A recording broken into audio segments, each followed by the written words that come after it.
ॐ दुर्गे स्मृता हरसिभेतिमशेषजन्त स्वस्थै स्मृता मतिमतीव शुभां ददासि दारिद्र्यदुःखभयहारिणिका त्वदन्यां सर्वोपकारकरणाय सदार्धचित्ता। श्रोता बंधुओं, सबसे बड़ी बात यह है कि आज के समय में लोग स्वाभिमान खो चुका है और अभिमान पर चढ़ चुका है। स्वाभिमान और अभिमान में अंतर ही नहीं समझता। स्वाभिमान की रक्षा हमेशा करनी चाहिए। मातृभूमि और निज गौरव का अभिमान हमेशा चाहिए। मातृभूमि की रक्षा हमेशा करनी चाहिए, चाहे प्राण की आहुति ही क्यों न देना पड़े। जिसको न निज देश निज गौरव का अभिमान है, जिसको न निज देश निज गौरव का अभिमान है, वह नर नहीं, नर पशु और मृतक के समान है। स्वाभिमान खोकर जीना भी कोई जीना है? देखिए, एक नहीं अनेकों उदाहरण हैं, और एक तो सुन करके आपको पैरों के तले धरती खिसक जाएगी। किस प्रकार से स्वाभिमान की रक्षा की। और उन्होंने कहा कि मांग कर जो खाएंगे सो मर क्यों नहीं जाएंगे। जो मांग करके खाएंगे, मांगना काम है सदा छोटों का, मांगना काम है सदा छोटों का, मांगते न आदर पाते हैं, भगवान भी छोटे होते हैं जब बलि के द्वारे आते हैं। एक समय की बात है, दरभंगा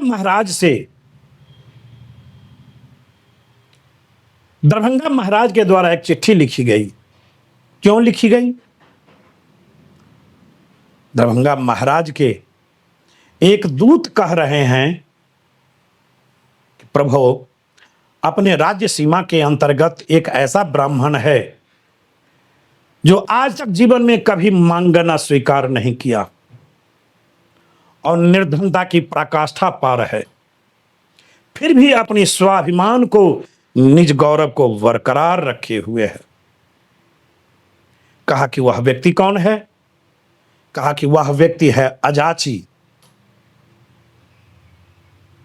मिस्र उनकी उपाधि है और मधुबनी के निवासी है, तिरहुत के निवासी है, तिरहुत के निवासी है। मिथिला में कैसे कैसे लोग आए, देखिए। उन्होंने एक चिट्ठी लिखी कि ऐसे भूदेव का दर्शन हमें भी कराओ। संवाद वाहक दूत चिट्ठी लेकर के उस भूदेव के पास पहुंचते हैं और कहते हैं कि महाराजा ने आपको याद की है, बुलावा है, इसे स्वीकार करें। चिट्ठी को अजाची मिस्र पढ़ रहे हैं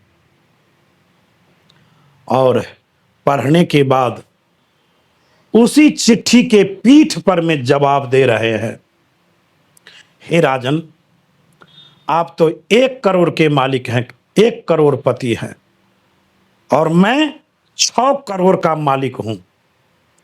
अब आप ही बताओ, 1 करोड़ वाला 6 करोड़ वाला के यहां जाएगा कि 6 करोड़ वाला 1 करोड़ वाला के यहां जाएगा?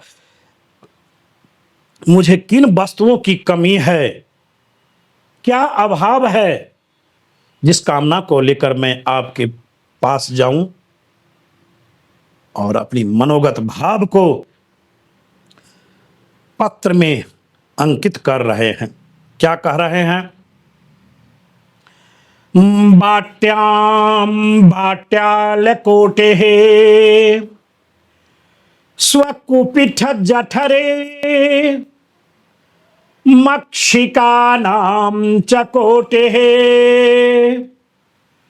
कोटेर्गण्डोपदीनां मम गृहपटले यूककोटिः कवर्ज्याम् अंगे विस्फोटकोटिः कर्पटग्रन्थिकोटिः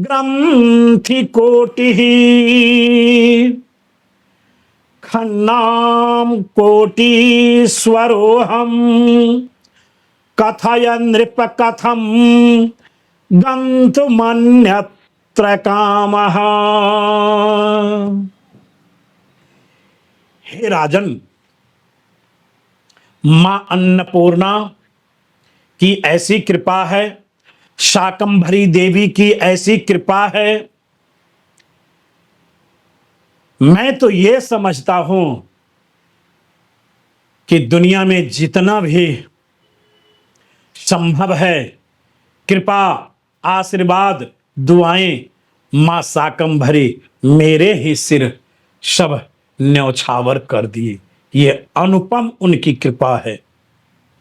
एक वाटिका है, बाट्याम बाट्याल कोटिः, एक छोटी सी बगीचा है जिसमें करोड़ों प्रकार के साग हैं। आज वो खा रहे हैं, कल वो खा रहे हैं, परसों वो खा रहे हैं, एवं प्रकार 30 दिन बीत जाने के बावजूद भी दूसरी साग की पौधा ललायित रहती है कि मेरा नंबर कब आएगा। शायद महर्षि हम पर नाखुश हैं, नारुष्ट हैं, हमसे कोई भूल हो गई, मेरी सेवा उन्होंने स्वीकार नहीं की। और बरसों बीत जाता है, सबका नंबर नहीं आता है। बाट्याम बाट्याल कोटिः, यह सामान्य अर्थ हुआ। विशेष अर्थ, महर्षि के पास यदि दूसरा जमीन अगर होता, दूसरी भूमि होती, खेती लायक भूमि होती, तो उसमें सिर्फ साग ही अपनाते, साग की ही पौधा होती कि अन्य फसल भी हुआ करते। लेकिन ऐसा नहीं है। घर है और घर के अंदर ही एक छोटी सी वाटिका है, जिस वाटिका में रंग बिरंग के साग लगे हुए हैं और साग खाकर ही जीवन यापन करते हैं और इस प्रकार अपनी स्वाभिमान की रक्षा करते। कहले कि बोल रहे हैं, कह रहे हैं कि वो बागीचा मेरी और साग किसका? उस साग का स्वामी तो मैं ही हूं ना। इसलिए 1 करोड़ का मालिक हम हैं, हमें क्या कमी है। बाट्याम बाट्याल कोटिः, ये विशेषार्थ है। स्वकुपिठ जठरे मक्षिका नाम च कोटिः, एक कोठी है जिसमें मधुमक्खी है। अब बताइए, जिसकी संख्या करोड़ है। कोठी हमारी पहले मिट्टी की कोठी हुआ करती थी, लोग अन्न रखते थे उसमें। आज ना टेन लोहे की चादरा का कोठी बनाया करते हैं लोग, प्रायः घर में हुआ करते हैं। लेकिन उस समय मिट्टी की ही कोठी बनाया करते थे, उसी में लोग अनाज रखते थे। तो महर्षि कह रहे हैं कि एक कोठी है, मधुमक्खी अपना घर बना रखा है जिसकी संख्या 1 करोड़ है। अब बताइए, कोठी हमारी और वो मधुमक्खी किसी और का, जिसका स्वामी मैं हूं। यह सामान्य अर्थ है। भैया विचार करो, जिस कोठी में अन्न होगा वो मधुमक्खी किस काम की, काहे आएगा ना। रे कोठी खाली है इसलिए ना मधुमक्खी उसमें है और उसे कष्ट देना नहीं चाहती, भगाना नहीं चाहती। इनका कहना है कि आश्रय दाता मैं हूं, हमने आश्रय दिया, शरणागत की रक्षा मैंने की, जिस प्रकार प्रभु शरणागत की रक्षा किया करते हैं। तो कोठी हमारी और मधुमक्खी किसी और का, कहने का भाव घर में अन्न भी नहीं है, फिर भी स्वाभिमान की रक्षा कर रहे हैं और कह रहे हैं कि 2 करोड़ का मालिक हम हो चुके।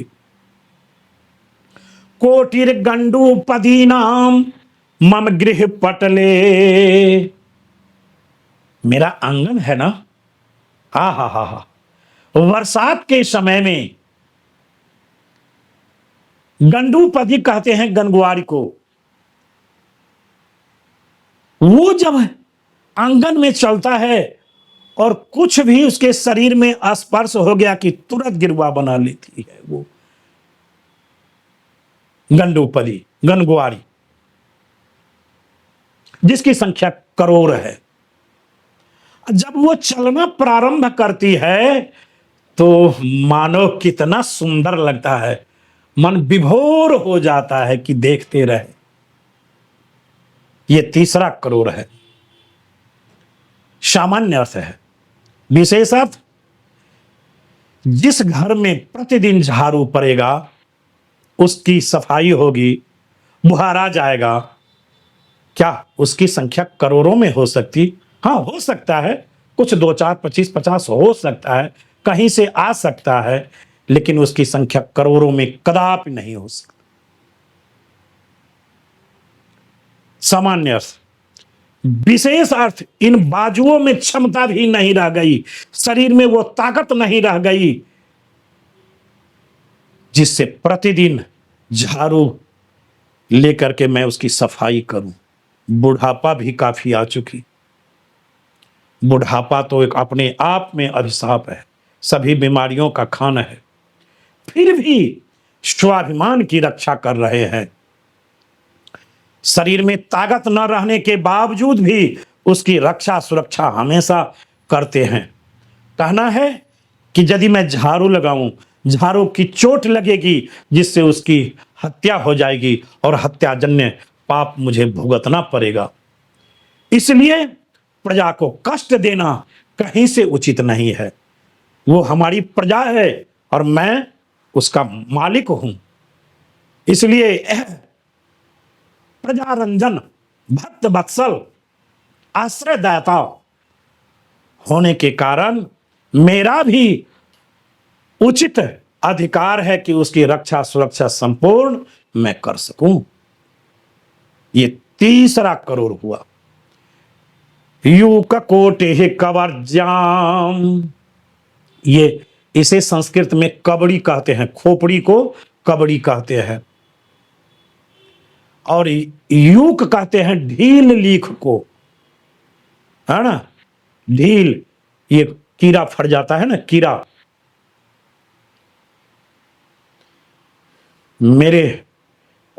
ये मेरी खोपड़ी है ना, इस खोपड़ी में करोड़ों ढील लीख है, यूक है। अब ये खोपड़ी हमारी, और इस खोपड़ी से जो अपने परिवार का भरण पोषण करता है वो किसका? उसका स्वामी तो हम ही है ना। अब वो बड़े चाव से एकदम भोजन करता है। ये 4था करोड़, मैं 4 करोड़ का मालिक हो चुका। अंगे विस्फोट कोटि ही आपाद मस्तक, हजारों घाव, फोड़ा फुंसियां मेरे शरीर में है, और करोड़ों की संख्या में मक्खी आकर करके उस पर में उस घाव का जो पीप है उसे रसास्वादन करते हैं, बड़ी चाव से खाते पीते हैं, पूरे परिवार के साथ, आबाल वृद्ध वनिता के साथ रसास्वादन करते हैं। और जब वो रसास्वादन करते हैं ना, तो मुझे एक आनंद महसूस होता है। वाह, हमें इतने परिवारों का हम भरण पोषण कर रहे हैं। प्रभु ने अद्भुत कृपा जताई मेरे ऊपर। ये 5वां करोड़ है। मैं 5 करोड़ का मालिक हूं, 5 करोड़पति। शायद प्रभु इतनी कृपा इस धराधाम पर किसी और को किए होंगे। ये आशीर्वाद का, स्नेह का पात्र सिर्फ अकेला मैं हूं। कर्पटक ग्रंथि कोटि ही, ये धोती है ना, इस धोती में करोड़ों गांठ हैं। पहले लोग कहा करते थे कि दर्जी के द्वारा सिलाई हुई जो धोती है, कमीज कुर्ता है, कपड़ा है, उसे नहीं पहनना चाहिए, नहीं पहनना चाहिए। जहीं से ये फट गया कि तुरंत उस जगह लोग गांठ दे दिया करते थे। फटती जा रहा है, गांठ देते गए, जिसकी संख्या करोड़ों में हो चुकी। ये सामान्य अर्थ है। विशेष अर्थ, विशेष अर्थ, इस खोपड़ी में करोड़ों ढील लिख की संख्या हो गई। अगर उनके पास भी साबुन, सर्फ, शैम्पू अगर हुआ करती और इस खोपड़ी की सफाई प्रतिदिन हुआ करती, तो फिर काहे इसमें ढील लिख हुआ करते। वरना शरीर में न क्षमता है, न घर में धन द्रव्य है जिससे मार्केट में जाकर खरीद लूं। पहले मिट्टी से लोग अपने सिर की सफाई करते थे, आज वो भी नहीं है जिससे मैं अपनी खोपड़ी की रक्षा और इसकी सफाई करूं। ये विशेष अर्थ है। ठीक उसी प्रकार यदि दूसरा कपड़ा होता, दूसरी धोती होते, तो आज इसको बदल करके या त्याग करके दूसरी धोती ले लिया करते। लेकिन ऐसा घर में है भी नहीं, इसलिए जहीं फट गया उसी जगह गांठ दे दिए, फिर धारण किए। आज इधर से पहन लिए और आधी धोती को अपने कंधे पर रख लिए, अपने शरीर को आवरण कर लिए। कल इधर से फिर इसके सफाई करने की अन्य वस्तु तो कुछ है नहीं, पानी से ही गीला कर दिए, फिर उसे गार दिए, निचोड़ दिए, फिर इधर जो सूखा हुआ भाग है उसे पहन लिए। कर्पटक ग्रंथि कोटि, ये 6वां करोड़ है। सन्नाम कोटीश्वरो हम, 6 करोड़ का मालिक मैं हूं।